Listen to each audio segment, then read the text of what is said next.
Hi friends. ఇటీవల ఏంటంటే easy మనీకి అలవాటు పడిపోయారు జనాలు. అందరూ అని చెప్పను గానీ కొంతమంది.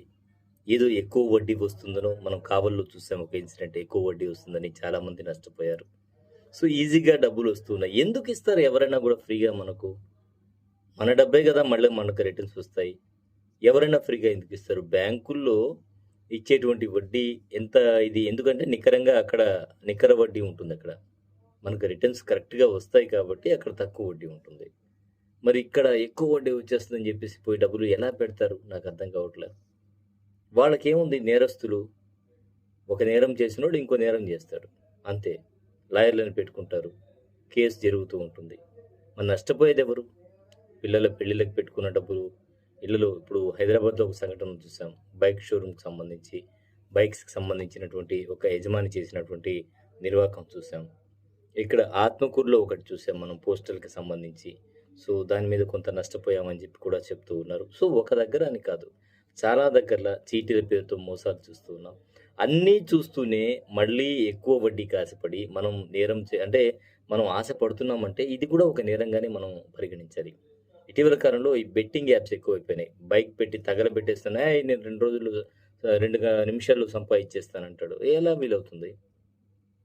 మేబీ ఇవ్వచ్చు. ఎప్పుడు దాకా ఇస్తాడంటే, మనం ఎక్కువ లార్జ్ అమౌంట్ పెట్టేంత వరకు రిటర్న్స్ ఇస్తారు. లార్జ్ అమౌంట్ పెట్టిన రోజు ఎత్తేస్తాడు మొత్తం.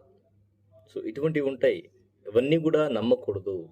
దీనికి బెట్టింగ్ యాప్స్‌కి ప్రధానంగా మెయిన్ సెలబ్రిటీలు చాలామంది వచ్చేసి చేస్తూ ఉన్నారు. యూట్యూబర్స్ చాలామంది చేస్తున్నారు. లాస్ట్‌లో ఒక మాట చెప్పేస్తారు. జాగ్రత్తగుండండి అని. కానీ యువత తప్పుదోవ పట్టిపోతున్నారు. అసలు బెట్టింగ్ యాప్స్ పూర్తిగా నిర్మూలించాలి మన ఇండియాలో. ఇంతకుముందు లాటరీ సిస్టమ్స్ ఉంటే లాటరీ సిస్టమ్స్ చాలా వరకు తగ్గిపోయినాయి. లేవు కాబట్టి. అట్లనే బెట్టింగ్ యాప్స్ పూర్తిగా ప్రభుత్వం దీని మీద బాధ్యత వహించాలి.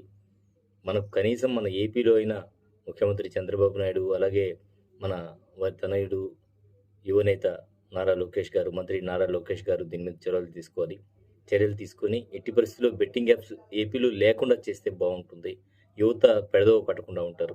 సచివాలయ ఉద్యోగి కూడా డబ్బులు తీసుకొని పరారయ్యాడంటే పరిస్థితి మనం అర్థం చేసుకోవచ్చు. వీడియో ఒకటి రిలీజ్ చేసి నేను ఇలా బెట్టింగ్‌కి అలవాటు పడి డబ్బులు తీసుకొని వెళ్ళాల్సిన పరిస్థితని. ఇంత దారుణం ఇది.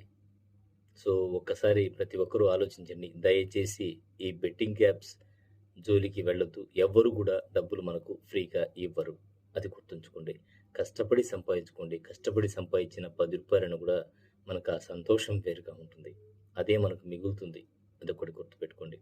Thank you.